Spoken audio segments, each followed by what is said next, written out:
Hello, and welcome to another episode of Meta Sidekicks. My name is Liv. This is M. M, say hello.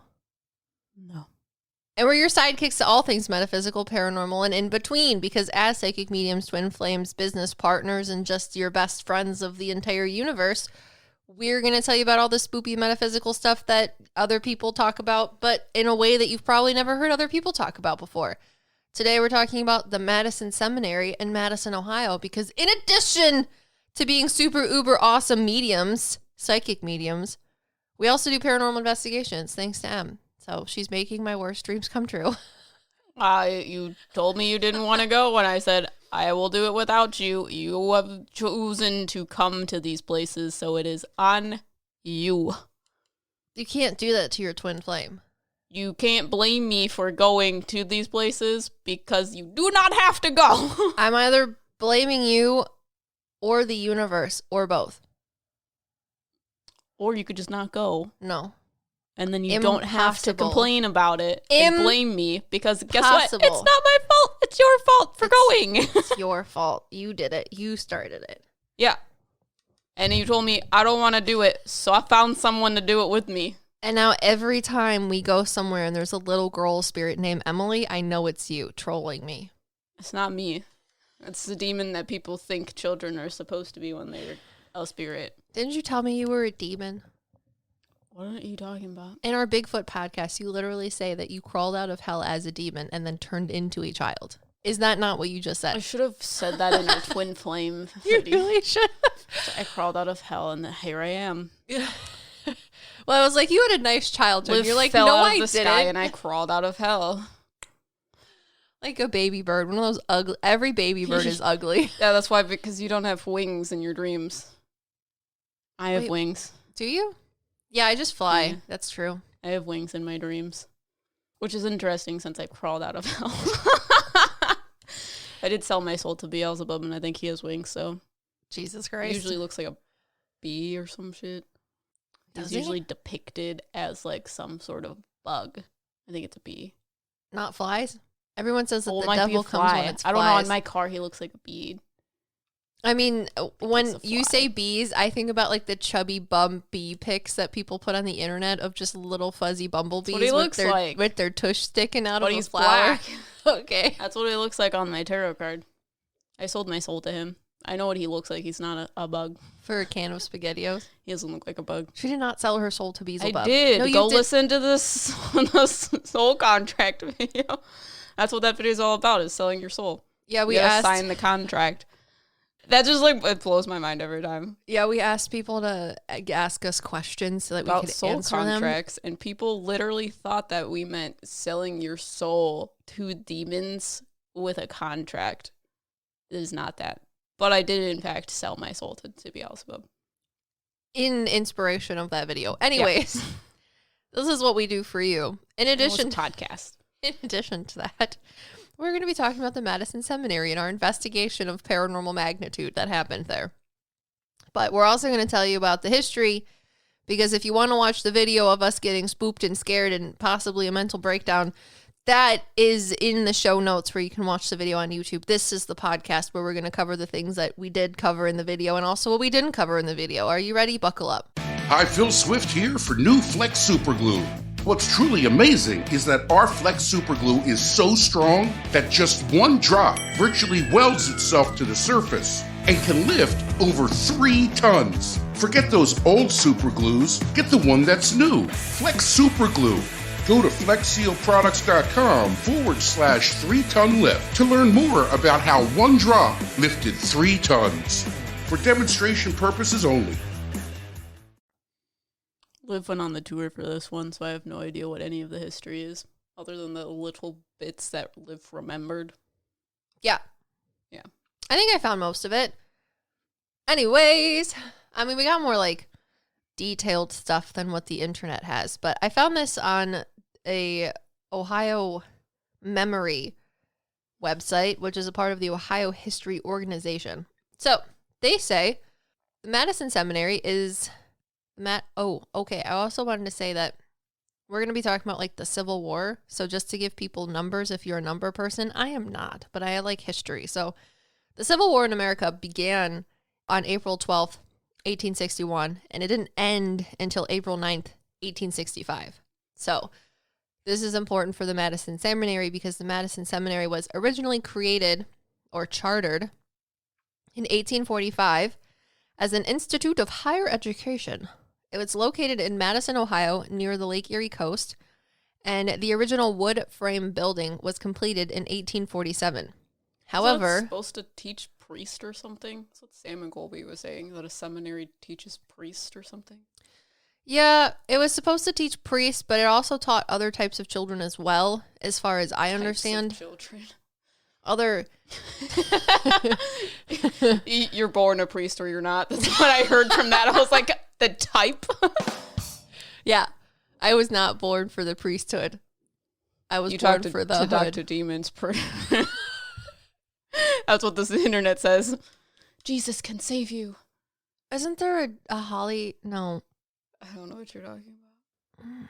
There's a song by 6 a.m. and it's called something Wood, and it's not Hollywood. It's like Demon Wood or something. I don't remember. Beelzebub Wood. Was that a dick joke? It wasn't.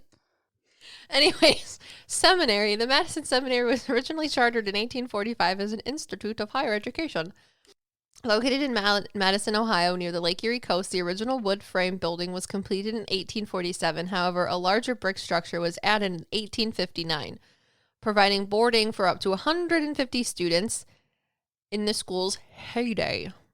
However, by the late 1800s, the increasing availability of public education decreased the demand for private charter school. Which is interesting because seminary, I think, is for like priests and like churchy folk. But we talked to a kid that was talking about architecture, that he wanted to learn about buildings and construction or something. So yeah, charter schools are interesting because they don't necessarily go along with public education. However, they're not necessarily a private school either. So is it Catholic school? A Catholic school is a private school. It's not necessarily a charter school. There's a separation. So is the Madison Seminary a charter school? Yes. Oh, okay. So like anybody can get in, but I don't think you necessarily have to pay as much as a private school. It's like the middle ground between a public school and a private school. But there's like none of them in existence anymore because people either pay a lot of money for private schools or your family's like... not at all. Yeah, or not at all. Yep. And the government made it a lot harder for charter schools to be a thing. But they were very, very important up until the 60s and 70s, I think. Well, but that might be the 1860s and 70s. So, anyways, it's in a book that Bradley was listening to. He likes political science books and stuff. Anyways, at the same time, growing attention was being given to survivals of the Civil War. That's why I told you what the dates of the Civil War were. So, 1861 to 1865 was the Civil War, and this place was constructed around 1847 to 1860. So at the same time, growing attention was being given to survivors of the Civil War. The Grand Army of the Republic, a fraternal organization of Civil War veterans, was gaining lobbying power, and President Benjamin Harrison, a Civil War veteran himself, promised pensions for veterans as part of his 1888 campaign platform. In 1891, the Madison Seminary buildings were purchased by the Ohio Women's Relief Corps as an auxiliary of the Grand Army of the Republic and renamed the Madison Home. The home was remodeled and a new wing was added in order to house Civil War Army nurses as well as the wives, mothers, and sisters of soldiers. Because back then, if you were a sister and you were underage and the only person that was taking care of you was your older brother and you weren't married yet and he had to go fight in the Civil War, you had nowhere to go. So you either ended up at the Madison Seminary or the Fairfield poorhouse. You pick. So people like lived there? The Madison Seminary? Yeah. Mm-hmm. And it was a school, or it was a school and then people lived there? Correct. Or both? It was a school and then people lived there. Okay. Once it wasn't a charter school anymore for boys, it was a school, or not a school, a living place for women and children and such of the Civil War. Okay. So it was like a big VFW. Great. Okay. The home was remodeled and a new wing was added in order to house the Civil War Army nurses as well as the wives, mothers, and sisters of soldiers. The GAR, G-A-R, also provided funds to establish the Ohio Soldiers and Sailors Orphans Home for the children of deceased Civil War soldiers. So it also housed the children of Civil War soldiers. One of the Madison home's most notable residents, and this is the person that I was really excited about in the video and probably swore way too much, was Elizabeth Stiles. She was born and raised in East Ashtabula, which is very close to Madison. She worked as a teacher and seamstress in Chicago for 9 years before meeting and marrying her husband, Jacob Stiles. The couple moved to Kansas in the late 1850s, where Elizabeth continued to work as a teacher and was not shy about sharing her pro-union views in the politically divided new state. One evening, a group of strangers, who weren't actually strangers, spoiler alert. I mean, they were strangers to them, but they were an asshole gang of douche canoes, visited their house and killed Jacob, her husband, on the spot. The men turned out to be Quantrill's Raiders, which are pro-Confederate guerrilla fighters that included the young Jesse James and Frank James. So, you know who Jesse James is, right? No. Really? I don't know. He's the infamous American outlaw, bank and train robber, guerrilla warfare leader of the James Young gang. You said a lot of words. He was not a good guy. He was like, when you watch the animes, like One Piece, where they're like, they got a bounty on their head of 1 million berries. They're the weird guys that dance in Pokemon. What? No, wait, who's the weird guys that dance in Pokemon? The bad guy. I can't tell you who they are. Team Rocket? Not Team Rocket, in the games. I have no idea what you're talking about. That's what I've been thinking of for the last 20 minutes. He was a nefarious individual of epic, horrible magnitudes. And he started out in a Civil War pro-South Confederate killing mob. Yeah, history's not my thing. I hate history. Dude was a duty head. Yeah. Okay, got it. The weird guys that dance in Pokemon games. Okay. I think it was Ruby, Omega. So after her husband was killed by Confederate guerrillas, Elizabeth was recruited by Abraham Lincoln himself to spy for the North. She sometimes disguised herself as a Southern grandmother looking for the wounded father of her, quote, granddaughter. But actually, in real life, Elizabeth had a 13-year-old daughter named Clara, who at times worked as a nurse in the Confederate hospitals. So Elizabeth Stiles was once arrested in Jefferson City, Missouri, under suspicion of being a Union spy. But by the time the interrogation was over, she was so good at her job that she had convinced the enemy that she was a Confederate officer, not actually a spy. And no, she convinced the Confederate officer that she was actually a rebel spy before releasing her. This Confederate officer gave her a horse and a better gun. So Elizabeth's work as a spy ended in 1864 when her identity became known. She was cared for by her son until 1895 when she moved to the Madison home, and she lived there until her death in 1898. She is literally like one of the coolest fucking badass feminists. Yeah, I saw this lady when we walked down this corridor, and I was like, there's this old woman in here.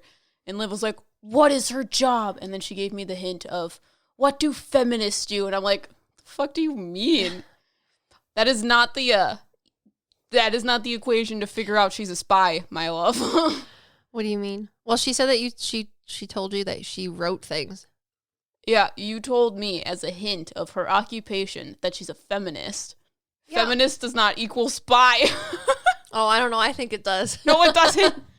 A spy is a very niche job to have. You ever watched Spy Family? Because you should. It's an anime. It's about a dude that's a spy that has to have a family because he has to infiltrate a school. So he adopts a child with pink hair who has the ability to have telepathy. He can read people's minds. But she's afraid of people knowing because that's why she was in the orphanage, or that's why she thinks she was in the orphanage, because she was weird. And then he found a wife, and his wife is an assassin. And they all try to keep it a secret from each other. They all try to keep their powers or like identities secret from each other. So none of them know what the others do. And they're like, you can't find out what I'm doing. It's really hilarious. Are they all on the same page though?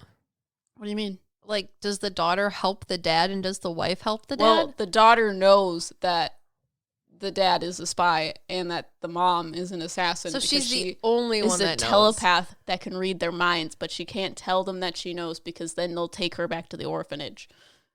Got it. Does any point in time in this movie show... It's a series. It's an anime series. Does the mom try to kill the dad because she's an assassin? No, they're married. They're fake married. There's a reason why both of them need to be married. So. Okay. But it's different because they have to hide the fact that they're an assassin and a spy and a telepath. Oh, and also they got a dog and the does he fly? No, the dog can tell the future. And because the little girl has a telepath, she can read the dog's mind. You're welcome. Fennel, can you tell me the future? Yeah, you're a telepath. Am I? You read your dog's mind. She tells me it. It's not like she isn't. I don't think she tells you. It's just what she's thinking. Sometimes when Bradley has songs stuck in his head, I have the same song stuck in my head, and it's because I'm reading his mind. Yeah, Sandy told me that telepathy works better or happens when you're being honest with people. The wall is the hiding things from people. Mm-hmm. Bradley's not very good at hiding his songs that are stuck in his head. Yeah, because she was telling me that she does telepathy with her husband. That's fun. Her husband is absolutely a gem too. Yeah, and I think it's Dolores Cannon. I don't know, that big medium that everyone talks about. I think it's Dolores something. She talks about if you're honest, telepathy can happen. So honesty is key. Or something. Or just being with someone for so long. Do you ever read Jared's thoughts? No. Man. I'm going to start staring at him. Actually, sometimes, but his thoughts are thoughts. Bradley has the clairaudient thing. So he has this one song, Every Time We Touch, I Get the Feeling. He told me that he thinks in thoughts. Yeah, but when he has the clairaudience, just entirely thoughts. It's the song in his head. Because like, when you get a song, as a thought. I hate it. Either way, it annoys me. He's like, he told me that he specifically doesn't have an inner monologue, and he can't picture things. He just has thoughts. But can he hear songs in his head, though? He already knows what they sound like. Interesting. Because it's a thought. It annoys me. Either way. You are singing it because they give you the thought, and it's like you plant the seed, and then you start singing it. You're welcome. Yeah, or he'll start singing it, and I'm like, I've had that song stuck in my head. And he's like, no, it's been stuck in my head since yesterday. And I was like, I hate you. It's a fun time. Anyways, we were done talking about Elizabeth Stiles, the badass feminist of the North. And now we're moving on to, by 1904, the Women's Relief Corps could no longer afford to operate the building and donated it to the state of Ohio, which renamed it, just wait for it, the home of the Ohio soldiers, sailors, Marines, their wives, mothers, widows, and Army nurses, and ran it for several decades as a home for needy widows, mothers, and children of Ohio veterans. In 1962, management of the home transferred to the Ohio Department of Mental Hygiene and Corrections, and the widows were either returned to their families or moved to nursing homes. Over the next 2 decades, the site was home in turn to inmates from the Ohio Women's Reformatory, mentally disabled women, psychiatric patients from the Cleveland State Hospital, and the Madison Township administrative offices. By the end of the 20th century, the home's fate was uncertain despite being listed on the National Register of Historic Places. During this time, rumors started to circulate that the building was haunted, and today, the Madison home, or the home of the Ohio soldiers, sailors, Marines, their wives, mothers, widows, and Army nurses, is privately owned and used primarily for haunted tours. Let's make this name the longest name humanly possible. Well, then they can make it into letters, whatever that thing's called, the mnemonic device. An acronym? Yeah, that's the word.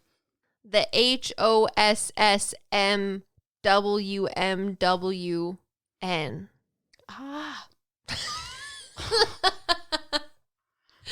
You guys let us know what that is. So anyways, I went on the tour for this, and it was a good time. What did we talk about? We I don't know. talked about that it was a seminary, so it was a school for boys, and then it wasn't a school for boys, and it was a place for Civil War veterans, wives and children and sisters, I guess, to live while people were fighting in the war. And then if their family members died, they could stay there until they figured out something else, for the most part. Unlike the Fairfield Infirmary, it was not a poorhouse. It wasn't a place where people had to work in order to survive. It was a place that people lived until they needed to go somewhere else or could afford to go somewhere else. So the Fairfield Infirmary, the people that lived there had to work. The people that lived here at the Madison Seminary had other people hired that did work for them. Okay. So that was one of the differences between the two, because I think Russell or someone was asking about, like, oh, did they have to, like, work and, like, do things? And they're like, no, they hired people to do things for the people that worked here. That lived there. Yeah, sorry. That lived there. So they weren't laborers. They were just residents. Okay, so then was it an asylum? And why is there, like, a jail part? So it wasn't an asylum or housing for psychiatric patients until the state took it over. Oh, okay. Because I was like, I didn't go on the tour, so I don't know any of this stuff. But there's a place that we refer to as the high security place where they would keep the patients that they were worried about hurting themselves and others. Yeah, but very... And then there's also, like, jail thing where they locked people up in the basement. So I don't know about that either. Yeah, so the basement is where they had the washroom. So, like, the laundry people would wash everything. And there are we did did we do the Madison Seminary reaction video with Sam and Colby? Yeah? We did half of it. Oh, yeah, because it was really long. So anyways... we didn't have enough time. Yeah. So it was already 4 a.m. Yeah. Anyways, in Sam and Colby's video that we reacted to, they have footage of one of the doors, like, slamming shut. There's these doors that are in the walls that are actually used for the laundry chute system. So anybody on the first, second, third floor of the building can put their laundry in these chutes and then go all the way down to the basement to the laundry room. And it's funny because when we saw that, I was like, oh, that's interesting. And then when we got there in the video, I was like, that's an interesting thing. I don't think it's paranormal, but also they were doing that themselves and filming it. I don't think they caught it on camera. No, they caught it on camera. No, I don't think so. Oh, I thought they did. That's If what they caught Russell it told on me. Camera, they would have, like, been freaked out about it. We didn't watch the whole video, though. I thought it was on camera. I mean, they filmed it, but they can also just Oh, get out of the shot. They do that a lot. it was my impression that they were like, oh my God. And I was like, that's just a laundry chute. There's called a draft. Yeah. So it was interesting. I don't remember what I was talking about now. I don't know either. It was a good time. I mean, basically everything that I just read to you is what the... Is that all the history? Mm? Oh, I thought there was more. Nope. That's it. So then what about the asylum and the jail cells? There's no history on that? Well, that was a part of the state, so it was a part of the reformatory, the women's reformatory. So back in the day, once the state bought it, it said... Isn't this the place where there was, like, a hospice floor? There was, like, a dementia floor?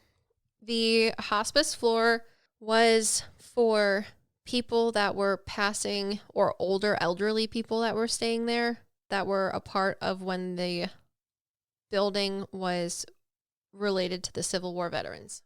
And same with the dementia patients? The psychiatric people didn't start coming in until the early to mid 1900s. So it said, by 1904, the Women's Relief Corps could no longer afford to operate the building, so they donated it to the state of Ohio. So they renamed it to a place where soldiers, sailors, and their wives, mothers, and nurses could go. So it was for, like, needy widows and people that were from the military, basically. Mm-hmm. So military families and members. That's when it got sold to the state? Yes. But I thought, how does it become a psychiatric asylum? Place? It becomes an asylum in 1962 when it was transferred from the state I mean, it was still in the state, but it was transferred specifically to the Department of Mental Hygiene and Corrections. Okay. So there weren't any widows anymore, apparently. But that's when the Women's Reformatory, mentally disabled women, psychiatric patients from the Cleveland State Hospital and the Madison Township Administrative offices were there. So first it was a school. Then it was specifically in the late 1800s, early 1900s, created for women of the Civil War.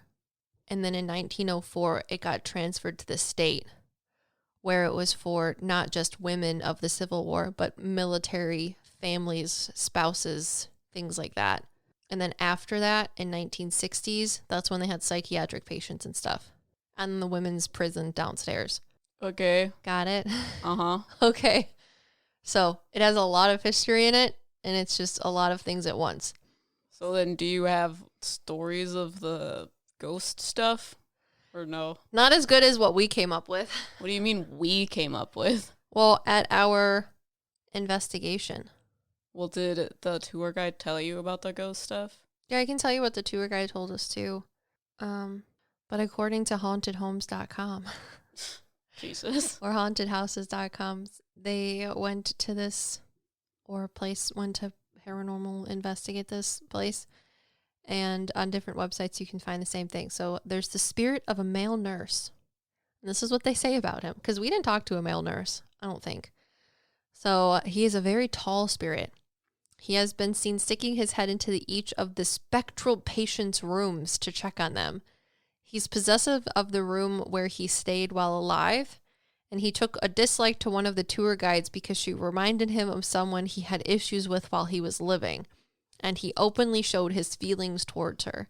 So He was a dude that if they needed more arms, like someone to restrain someone, they would call him. That's what he says. sounds about right. Because I'm like, I thought nurse was a woman's job back then. And he's like, not when you're in a place like this. Yeah. So then we have the spirit of Sarah, which is the room that had the weird baby Trump picture. And we didn't get a lot of stuff in there. Because I know you did the Estes method in the closet. That's supposedly a portal while I sat on the rocking horse. The child room. Yeah. There's always a child room. This entire place was just covered with dolls. This is weird. A little weird. So they say Sarah was either a young girl or a woman. Or with senile. a demon. Or a demon. Dun dun. Or a woman who was senile and was dropped off by her family who couldn't take care of her anymore. She's made herself known and will talk with any investigator like a young child would. The owner and other folks have made her room very inviting for her, and she is very happy. People have left her dolls, things to play with, books for children, and a rocking chair as well. There are signs that she reads, plays, and rocks in her chair. Her room has a bed and bedspread that a young girl or a senile woman reliving her childhood would like, and there are pictures on the walls that would have pleased her as well. I don't think the weird baby Trump is pleasing, but whatever. Also, I don't think Sarah was an orphan. She was not a senile old woman as far as what she said to me. She explained when we were on the tour with the tour guide lady, who is fabulous, by the way. What was her name? Shelly. Shelly, shout out to Shelly. She's fabulous. She's like, yeah, there's a girl named Sarah here, and she talks to people sometimes as an adult and sometimes as a child. So we're like confused as to like, is she an adult that thinks she's a child, or is she a child that like lived here when she was an adult? And this little girl came up to me and was like, I lived here as a child because her mom lived there. And I feel like her mom passed away at some point in time. And when she finally got out of this place that was more like an orphanage for her, she was 18 and she didn't have anywhere else to go. She's like, no one prepared me for the outside world. So when I got out, it was hard and shitty, and my life wasn't very good as an adult. So I like to stay here because as a child, this is where everything was easy and fun. Didn't she talk to a dementia patient that was in there, though? And that's why people see them as an old woman. Oh, she likes to play with the dementia patients because she's on the dementia ward, technically. Yeah. Like her room is on the dementia ward. Yeah. But she used to come down there and play with she would play with the dementia patients because she's like, it was like an imagination. Because that wasn't her room. I think there was an old woman in that room. Yeah. that was the dementia patient, and then there was a child that's not supposed to be in that room. She just talked to the lady in there. Yeah, which is probably why they think they're mixing them up as the same thing. Mm-hmm. Because they're both talking at once. But Sarah But was... sometimes they think this little girl is a demon pretending to be a little girl. As per every place we've been in. Yeah. And if you ask it, it shall be done. Yeah. So there is a dark version of her. This is the place where the little girl is like very vocal, right? She talks. Looks at me vicariously. There's a closet. This is the one with the closet. Yeah, the closet with the supposed portal. Yeah, there's a closet, because when I went in there, the dark thing started talking to me as the little girl, but the little girl, like, speaks like a person, like, Oh, yeah. verbally talks. So that's how I knew the difference, but it was like, I have to listen to this girl talk, but at the same time, I'm getting thoughts about the opposite, so I'm confused. But there's a closet in there that people are like, there's a portal in this closet, because again, people think scary things happen in closets, apparently. But we just perceive that the dark thing puts itself in there. Mm-hmm. So yeah, it was we cute. put Russell in there, and I put in there. Yeah, you went in there Russell was really hard because he was literally talking to everybody, because everybody that is spiritually there on the dementia ward is like, I want to talk to you. Yeah. Everybody just had things to say that sometimes answered questions, but mostly were just like, hi, my name's Lily. Hi. Do you guys, I like this place. And I'm just like, oh, wow. Yeah. I lined them up for you. Yeah. That's why we switched to you, so that they could talk one by one instead of all at once through Russell. And it was really cute. There was this one woman that wanted us to hit the wind chime before we left. Yeah. Yeah. Fun times. And then they all agreed to, like, yeah, touch the wind chime. It'll be great. But I really think it's cute that this little girl named Sarah used to play with the dementia patients, because the way she explained it to me is every day the dementia patients were like living in a different place and time, because that was just how their reality was. She's like, so it was like playing pretend. So every day I got to play with my friends and they were in different places and we played pretend. Yeah. Which is really cute. It like warms my soul. Anyways, there is a mentally ill male. That is what somebody says. It says a combative, mentally ill spirit takes no abuse from paranormal investigators. Those who try to provoke him are pushed out of the room and scratched. As a spirit, he is freer to show his feelings now that he takes no medication to calm and control him. God. He doesn't like the living to come into his room and will show his displeasure. Oh, where? I think they're talking about, I don't remember if I think it's David. No, David is the one that let us talk to him. He's the man that was telling us, okay, I guess he wasn't telling us, but that's when we asked if we wanted to go into the doctor's room. Not the doctor's, the surgeon, because I like being called the doctor. And a weird thing answered. Well, in that room. I know there's John and there's David. And they're both in the corner rooms upstairs in the psychiatric ward. John, because we were talking to David. One of them has autism and one of them has DID. He doesn't have DID. Which one? David. Okay, so then it must be John No. that they're talking about. The person you're talking about, he told me he doesn't have DID. Who's the man that made the funny joke at Russell about the owl? That's the person you think that has DID. He doesn't have DID. Oh, so you went up there a second time and talked to him? No. Remember when I said, can I ask you something forward? And you're like, ask him in your head. Oh. He doesn't have DID. Ah, interesting. Yeah. What did he tell you? He told me that he doesn't have DID. So then why was he up there? I don't know. Because he said he struggled with a lot of things, which is why he just put himself there. Was he just severely depressed? I don't know, but I can tell you he doesn't have DID. Interesting. Because I was like, I need to know if you have DID so I can put it in the video or not. And he told me he doesn't, so it's not going in the video. The whole thing? The part where we say he has DID is not going in there. Yeah, no, that's doesn't. fine. It was confusing, though, because what he was showing me was that he struggled a lot with, like, his emotions and the way he perceived the world. And he's like, I can't take care of myself, and I feel like I'm dangerous to the people around myself, so he put himself there. Well, that could be a lot of different mental illnesses. Yeah, no, I get that now. But I was like, it's not DID. Do you have a problem? What is your problem? So that's interesting. Cool. Yeah. But I think that's the guy that they're talking about, this mentally ill patient, because when we were on the tour, The guy that closes the door is the one that has autism. John?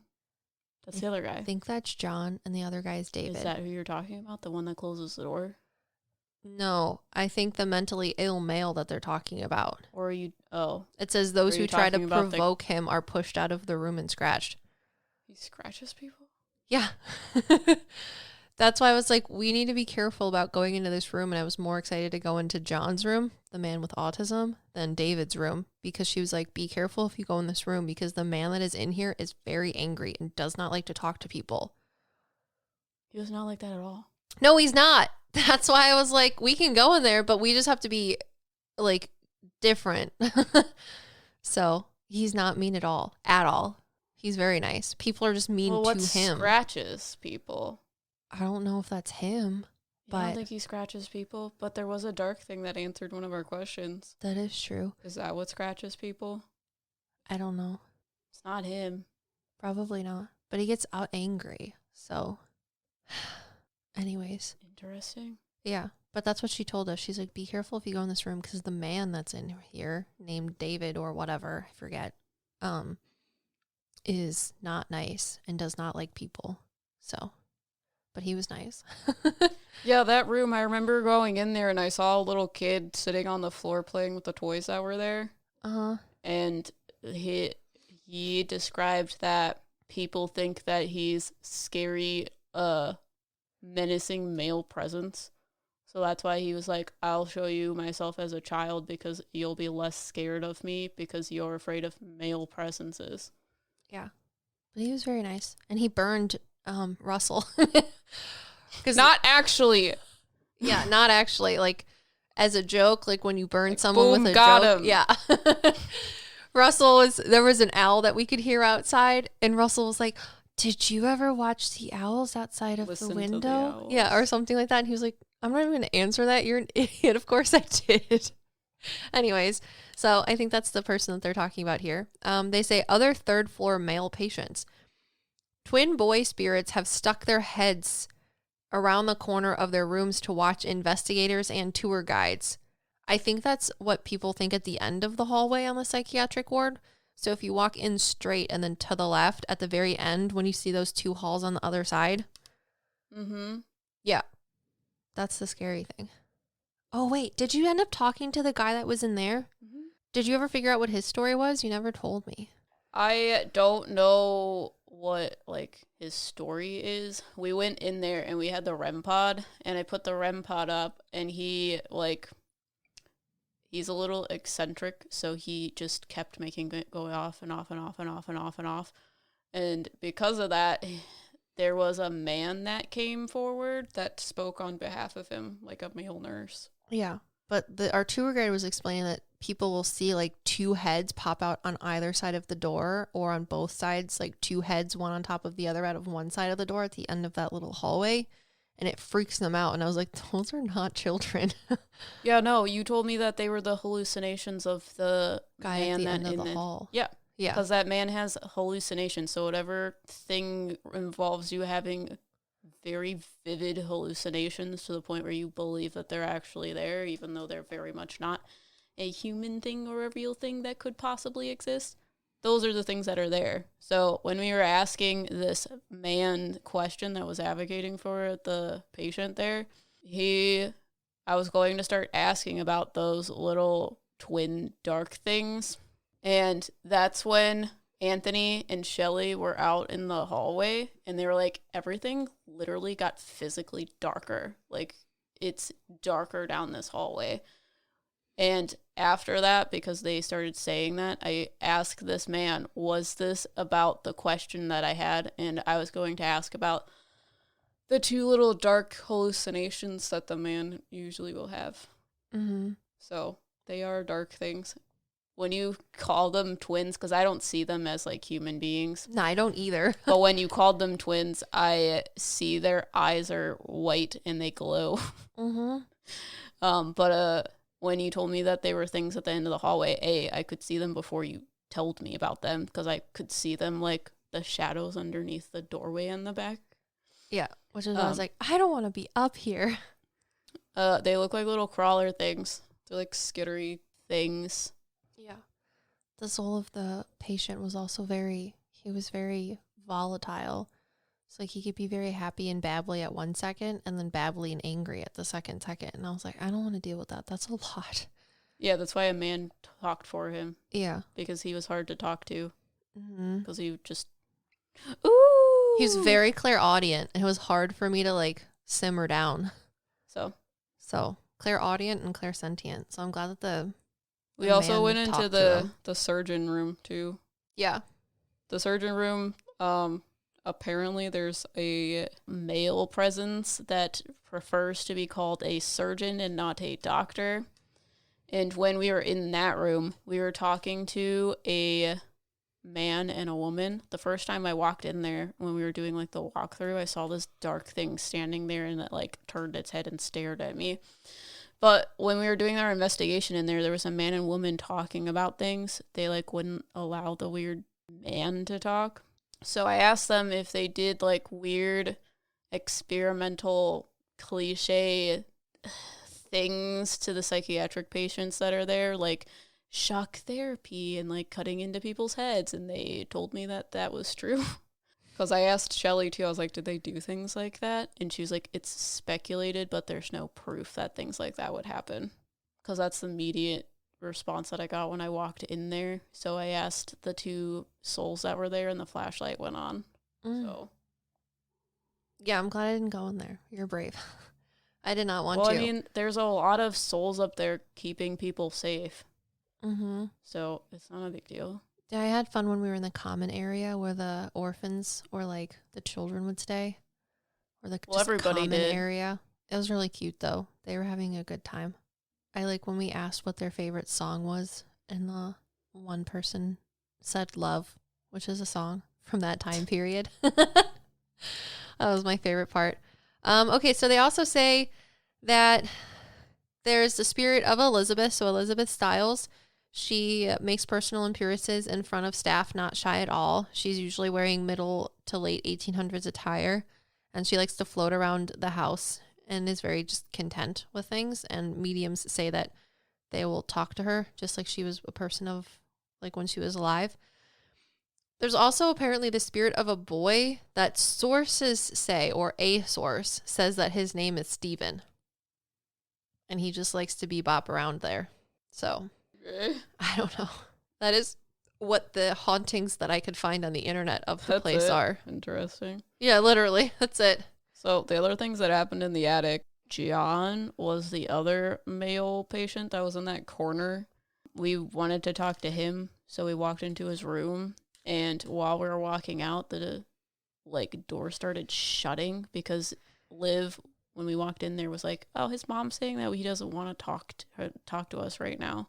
So as we're walking out, the door is shutting by itself, which the tour guide says he will do quietly. He doesn't slam doors; he will just quietly shut the door if he does not want you in there. Want you to talk to him. He's really sweet, though. When I was on the tour, I talked to him because they said they think that his name is John or whatever. And he immediately showed me all of these things, and I got, really emotional because he showed me that he was very much like Forrest Gump, like that sort of functioning. And his mom dropped him off there one day so that she thought they could take better care of him and, have other people like him that he could talk to and things like that. And she was getting older, so she couldn't necessarily take care of him by herself. So she dropped him off there, and the people that took him there said that they would keep him on the other floors with the rest of the patients, like the normal patients. But instead they put him upstairs. And when she would come to visit him on Sundays or whatever, they'd bring him downstairs and lie to her and say that he was with the rest of the people, but they would lock him upstairs with the psychiatric patients. Yeah, because he was nonverbal. Yeah. That's what he's telling me. So it's, he was really cute. And I think in the video before he closed his door, he was like, "I want a sandwich," which is cute. So he was probably one of my favorites because he was very sweet and just nice. Who else did we talk to? Well, there was a girl in the one across the highway. Oh, Alyssa. I don't think that's her name.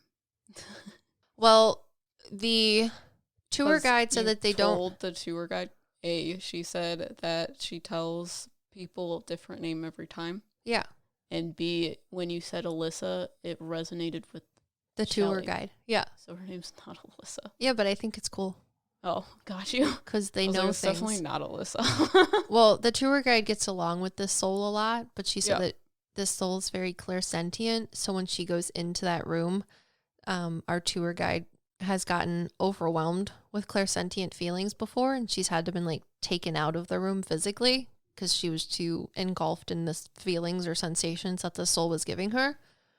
But I was like, I want to figure out what her name is for the tour guide. So when she gave me Alyssa and confirmed it, and then I told the tour guide, she's like, yeah, she's given us other names, like Em said.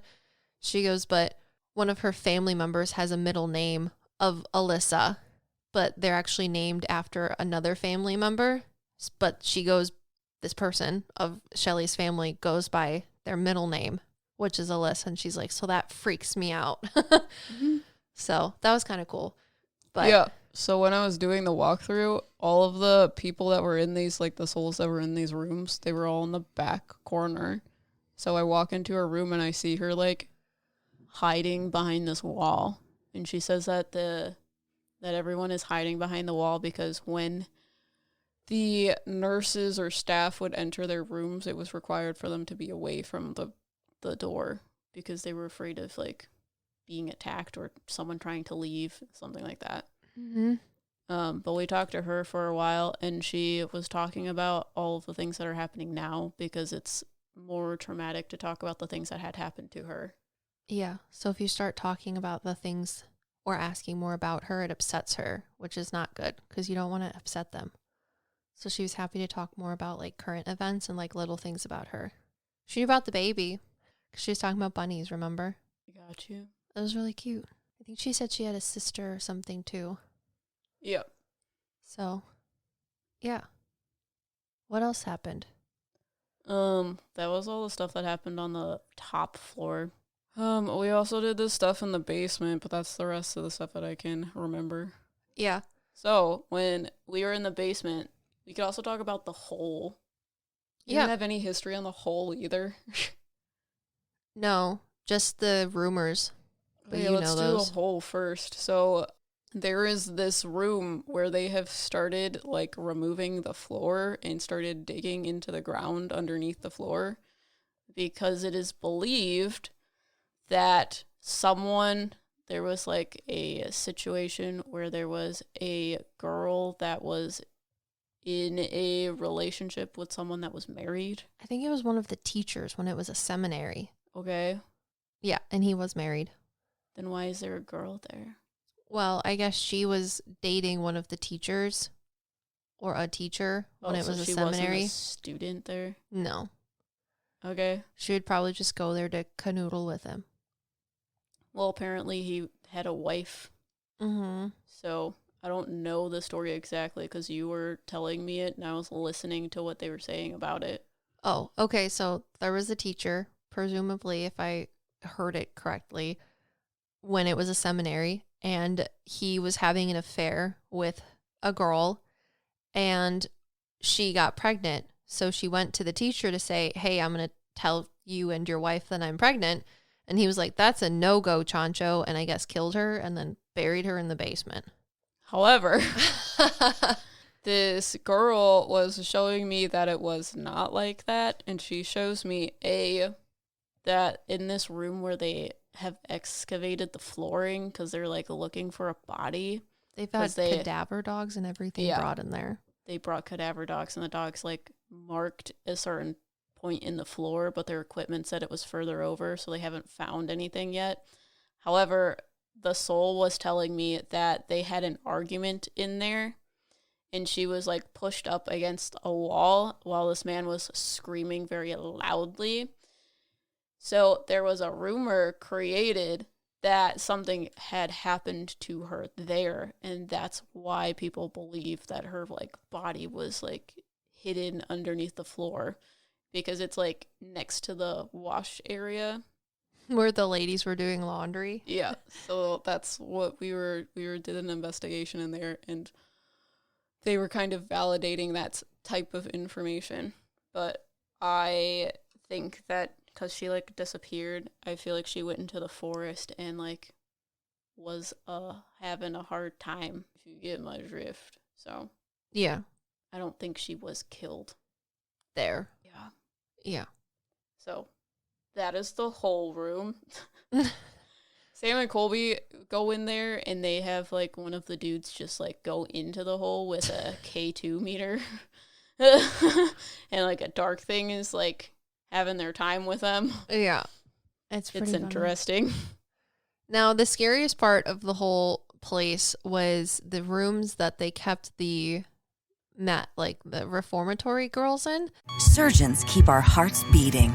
They do the amazing, help save lives, and so can you.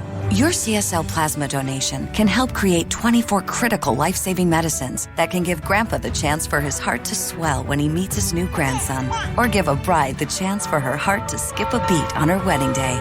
Every plasma donation helps more than you know. Do the amazing. Help save lives. Donate today at your local CSL Plasma Center and be rewarded for your generosity. Welcome to BreezeLine, where you'll say, "Ta-ta, T-Mobile," because we've got more reliable home internet that's a whole lot faster. In fact, 10 times faster. No, seriously, because we have real internet backed by our fiber-powered network. And T-Mobile, well, they just have a 5G cellular network. So act now to get superior home internet. Find your perfect speed with prices starting at just $19.99 a month for 24 months. Terms and conditions apply. Go to breezeline.com to learn more. So at one point in time, this place had a partnership with one of the reformatories, the Ohio Women's Reformatory. So one of the guys that worked for the Madison Seminary had this deal bargain type thing with the Ohio Women's Reformatory, where the Madison Seminary would house specific people from the Women's Reformatory until they got let out on bail or their trials were appealed, whatever. So these women were usually in jail for petty crimes, such as writing bad checks. One of the most notorious women, I forget what her name was, but she was in there because she was stealing her neighbor's checkbook and writing checks and using their money. And I guess they found out about it, and they were like an elderly couple. So she was confronted by the neighbors that she was stealing their checks from and writing things for. And they were like, "Hey, just pay us back our money that you wrote all these checks for, or we're going to like sue you." And she's like, "That is also that's a no-go, Chancho." So she went to their house and killed them both, like in cold blood. And then decided to clean everything up with like Clorox. And then a couple weeks later, I guess she was really guilty about it. So she like told her husband, and her husband's like, "I think you just need a break. Why don't you just not make dinner and we'll just eat leftovers tonight or something?" And she was like, "No." So she like showed him where she buried their bodies, and he was like, "That's a problem." So that was the most like high crime person that they had here. Everyone else literally just wrote bad checks, and that's not their fault because women couldn't have their own money until the 1970s, but we're not going to talk about that. So whose fault really is it that you're writing a bad check? But yeah, this place, I didn't go on the tour, so I didn't know any of this information. And down there, it literally just looks like office building, like offices with closed doors. So when you go down there, the first thing that I told them on my medium walkthrough is, did they lock people up in these rooms? Because I could hear screaming and like pounding on the doors. And then I perceived this scary man that I perceived to be in charge of the places, because he was one of the souls that were not locked up. And they were describing him as this person that is very flirtatious. No, they were not describing them to me. Wait, what do you mean? Us describing them or the souls? When I went through my medium walkthrough, this is what the souls told me. Oh, okay. Yeah. I was not on the tour. Yeah. No, I thought you meant as in we were telling you about him. No, I was telling you about him was different. Because I told you that he was like prim proper, like very kind of like privileged appearing out in public. However, when he was in this place, he was a horrific dude. And I remember telling you those things, and you were like, oh, you're probably talking about the perv. That's what they call them. Mm-hmm. So I thought that you knew what I was talking about. Yeah. So during the tour, when we went down into the women's jail cell area where women for petty crimes, literally nothing, were held for, our tour guide Shelly was telling us that there's one male soul down there that like will pinch women's butts and like grab your hair and will like whistle in your ear. And one time they heard a growl. And when I was down there, I got the impersonation as a medium that when he growled, it was more like a owl, like, you know, being flirtatious and whatever. And I was like, oh, okay. Mind you, it was daytime. This is our third investigation of the entire investigations, like the triad that we did, trio, whatever. And I was like, that's fine. It's just a normal weird dude's soul that probably shouldn't be down here, but he's probably from one of the other floors just like hanging out because girls are down here. Well, M got the real story, and I was just getting absolutely fucking used, literally. So we go down there to do the investigation. At this point, I think that what I told them that we're all on the same page? Yeah. So no. What we have set up, we have 2 flashlights, and then we have a music box out in the hallway and a REM pod. So we start asking questions, and this really weird thing started happening. We were talking to 2 women, but it was almost like there was a wall between them and us. So also, they had a hard time talking to us. This is your trigger warning for SA. Just so you know. So these women are trying to talk to us and answer our questions, and we're like, why is it so hard for you to like communicate with us? So they start showing us different timelines in which they had existed. And this man steps forward, and it's not the same man that I perceived prior. This man is like very lighthearted, very like heartwarming. And he kept flipping through the timelines. And the way in which it physically happened in the room was the music box would go off. It would go off like for half a second. And then it was almost like wind blew through the room. And it was a different timeline. And it happened twice. Physically. It physically felt like there was a fan on M and I. I just it want people to wasn't even understand. just us. It was like Janelle, Russell, and Anthony also validate that as well. It felt like wind went through the room. Okay, good. Yeah, it was like some Harry Potter bullshit. I've that was crazy. Physically experienced things like that before. So it was weird because when that was happening, these women one woman stepped forward to kind of talk on behalf of them all, but they were showing M and I don't know how you received it, but they were showing me very clairvoyantly, clairaudiently, and clairsentiently the timelines that they lived in. And at one point it sounded like they were having parties, but they were telling me that they called the police on people when we were down there. And I didn't say anything in the video because I was like, that's crazy. Like, women inmates aren't going to call the police. Like, they're not going to have access to a phone to call police. That's not, I can't be thinking that. That's weird. Mm-hmm. And I kept feeling the presence of what Shelly calls as the pervert, and I'm going to call it duty head. And then the presence that M was talking about of this different man that had more of like a fatherly, authoritative figure, not this asshole who's a fucking prick. Yeah. So what's scarier about it is that human souls, unlike dark things, know, see, hear, and feel everything about you. So what was happening is the man in the hallway who had more of the fatherly feeling to him, he was showing us the timelines and helping the female souls that were trapped, for lack of a better words. They're not really like they're there. I just don't think people know their story very well that are down there to get their story out. So he was telling us by changing the time frames with M and I.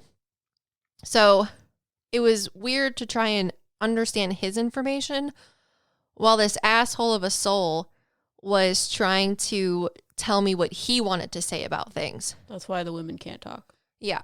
He mediates the information that's down there. 100%, which is why nobody knows their story. A reputation that is staunch, rich, privileged. But again, when he was in there, he was not a cool dude. Yeah. So he was trying to still fight, like cover up what this other man was telling us. So there's multiple superintendents or people that owned the Madison Seminary or ran it over the years. He was one of the people, this duty head asshole prick guy, was one of the people that ran the women's reformatory division for a really long time. And the man who was the more fatherly figure that was trying to show us and help the women tell their story is the person that took over his position after him. So he is the one that got this asshole out of power. So what the original asshole was doing was he was specifically picking women from the women's reformatory for the little petty crimes, like writing bad checks. And he was holding sex parties for people to come in and rape these women in the town. And it was written in the newspapers because I told Shelly about it. This man so viscerally influenced me, this bad asshole guy, soul dude, that I was like, Shelly, I need to tell you that this guy that has been like spiritually, sexually harassing you for years that you just called a perv is actually extremely dangerous and extremely horrible and should not be talked to or given any power, privilege, or hearsay in any way, shape, or form. Because this is what he was doing. Like, the women called the police on him. And she goes, no shit. She said there were multiple newspaper stories that were written, specifically one that was the most prominent, where it was written about that this guy who ran the place and this program was having sex parties, and that the reason the story got out is because the women inmates called the police. And when they got there, they couldn't, quote unquote, prove anything. Yep. I'm just when like, she said that, I was like, didn't I tell you guys? You guys made it seem like you knew what I was talking about. And you were like, you never said that. I was like, what do you mean?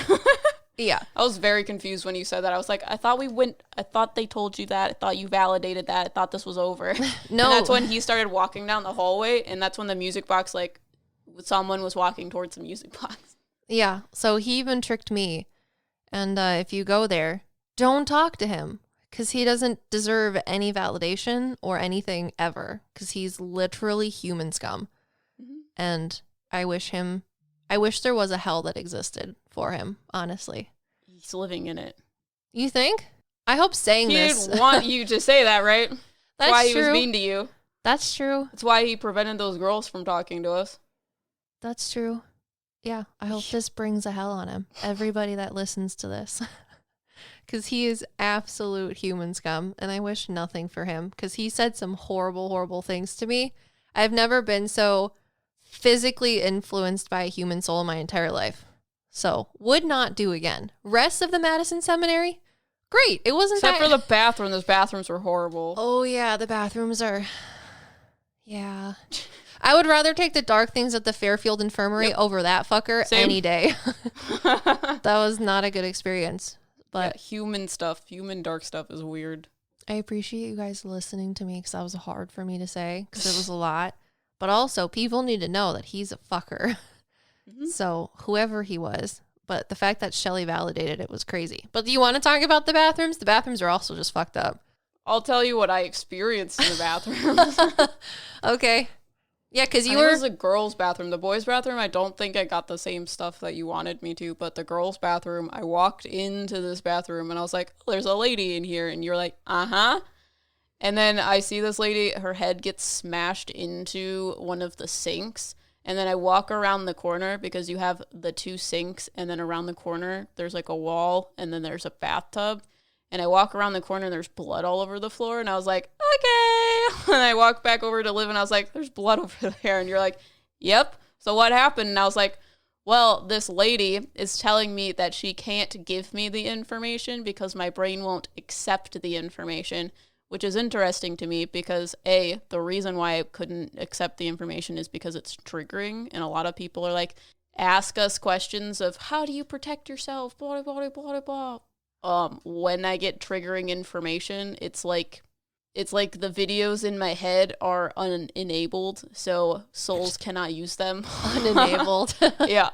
So she literally was like, I cannot tell you what happened because you will not accept the information. And then Liv told me the story. Yeah. There was a woman that was killed by a male inmate or not inmate, but a male person that was staying there that obviously wasn't sound of mind. I don't know. I think he's just a duty head. He's probably a patient. All right. We'll go with patient. And he kind of got out where he wasn't supposed to be. So she went to the bathroom and he ended up killing her and then doing bad things afterwards. But It was interesting because Shelly told it the other way they said that bad things happened to her first and then she was killed. And she's like, actually, it was the other way around. So, and that means things to me. So she corrected that, which was interesting. And Shelly's like, that's good to know. And I was like, okay. And then there was another man in the men's restroom, I think upstairs. Yeah. Dude, I don't know wherever the men's restroom was. I think it was Bathrooms upstairs. are horrible. We didn't do investigations in there because I was like, I don't need any of that. Thank you. Yeah. So there was a man that worked there, I guess, as a janitor. And he talked to me because he's like, I don't want people to get my fucking story wrong. That's what he told me. And I told Shelly, and she's like, well, that's heard. Shelly was fabulous. She's like one of the people for the tours that we've done that I think are the most in tune and like spiritually understanding of the things that she's doing in the tours that she's giving. Mm-hmm. Whereas I feel like a lot of other tour guides are just not as in tune, which is fine. But he, I guess, worked there as a janitor, and a woman and her 2 daughters were living at the seminary or at the house, whatever, the big Madison Seminary. And this guy was having an affair with them. And one day he decided to tell his mistress that he was going to leave his wife and get this, 7 children to be with her. Jeez. And what he explained to me and what he showed me was that he was having this affair with this woman who had 2 daughters that lived at this place, but he never told her that he had a wife, nor that he had 7 children. She thought he was just in a relationship with a single guy. So when he told her, I'm going to have a relationship with you and leave my wife and 7 kids, she was like, you're not, she's like, you're not cool anymore, which crushed him. And then this woman went to his wife and said, hey, your husband was doing this with me and I don't appreciate it. And I just thought you should know, but we're not doing that anymore. So then he had a talk with his wife, and his wife's like, we have 7 children. What are you fucking doing? And he was like, well, not this anymore. And then he unalived himself in the bathroom. Yeah. So bathrooms are awful. I also, when we were in I think it's the hospice floor. But that was in the 1970s. What? He also told me the year. He was like the 1970s. So similar, we talk about like the weird poltergeisty house elf thing manifestation. Oh yeah, the bears.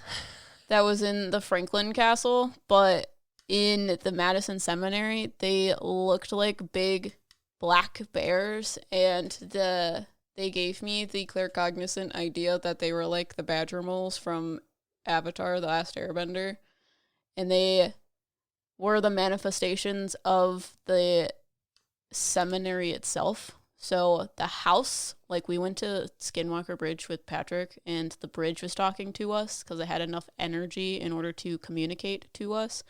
So the same thing happens with the haunted location. So I would see these like huge shadow things that like walked on all fours because they were too tall to stand up. So there was one that walked through the like big corridor halls, and there was also one that was like downstairs in the jail cell area. The one in the jail cell area was scary, but it was smaller than the big like bear looking things that went through the rest of the corridors. Mm-hmm. But they are similar to the things that were in the Franklin Castle, which is super weird. But they just like kept walking and like looking at us and then walking away. Yeah, if you ignore them, they ignore you, but And they were huge. they look like if the Demogorgon from Stranger Things was walking on all fours. Yeah. Yeah. But that's the Madison Seminary. Did you guys like it? There was also that one room with, isn't this the place where I don't know what you call them, the people that are in charge? The superintendents? Isn't there a place where the superintendents like slept and there was like a story about a woman that stayed there or something? Oh, it was one of the superintendent's wives. She unalived herself in the middle of the night on the hospice floor next to the nurse's station, next to her husband and child's sleeping bedrooms, and no one heard it, with a revolver. Yeah. Yeah. So there's speculation as to, did she really use a gun to kill herself, or was there foul play involved, or did it never actually happen and everything's just an enigma? I didn't talk to her, but Shelly, because I was seeing this lady with curly brown hair that had a baby, And I think Shelly was telling me about a possible person that wasn't the lady that like did that. That had a baby that didn't make it because I didn't tell her the end part of it. They didn't make it. So I was like, that's weird. Why do you know so many things about this place? Yeah, I know so many things about this place. When I was there, I was seeing one of the superintendent's wives that had like blonde hair and they had children, and she was very happy.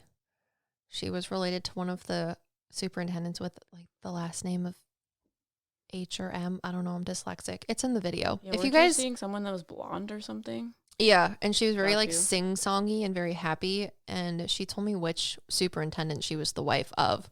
But if you guys want to watch the full video, the link will be in the show notes, and you can watch that. If you want to also rate this on Spotify or leave us a review on Apple Podcasts, that really helps us, especially with ranking and search. And if you leave a dad joke, we'll feature you. So far, no one has given us any good dad jokes on Apple Podcasts lately. But you have the power to change that. Or join Patreon, because our Patreon, which is also in the show notes if you're interested in learning more, it has a Discord server, and in our Discord server, we just have a server for dad jokes. And this is where Em has been getting our dad jokes. It's a good time. Okay. No, that one's dumb. Okay. Sundays are always a little sad, but the day before is always a Saturday. You're welcome. Wow. I actually like Sundays. That was from Brandy. I like how all they do is just, they like epic rap battle with dad jokes in our Discord server. Well, Riker does not play the game. Brandy does play the game because it's like Brandy is you and Riker is me. Got it. You say dad jokes and I'm like, excuse me, I need to go throw up in the corner over there because the dad joke was so bad. Maybe they are twin flames. That would be cute. They're not, because they asked me and their fucking spirit guides showed me a cell splitting into two and that Brandy was the older one. That shit like fucked me up for a few days. You're welcome. Every time I talk to them, they're like, space cowboys breaking into the Akashic Records. Jesus Christ. Wow. So if you guys want to get into the fun of the Discord server, which is literally just like a spiritual, cowboys metaphysical, into the Akashic Records, fun family friend group chat, you can do so using the link in the show notes. But until next time, let us know on any social media what you want to hear next or have us talk about or investigate. Potate. Tater's gonna tate. Hater's gonna hate. Potato's gonna potate. Or something. Em and I have readings out now. We're doing, Em's still doing her 3-card recorded readings. I am now offering email readings in an effort to accommodate the people that are waiting so patiently for a reading. But until I can do that, you could have the opportunity to have an email reading with me. So that's a new service. And if you're interested in that, go check out the website, also in the show notes. But until next time, we are your Meta-Psychics.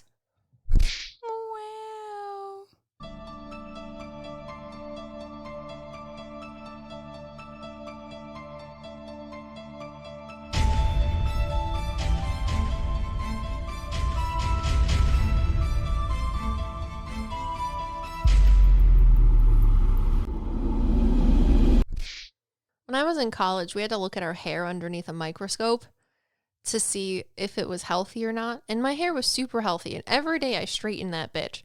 Now I don't do shit to my hair. And I feel like all I got is split ends no matter what I do. And I just cut it. Maybe you gotta look at it under a microscope. Surgeons keep our hearts beating.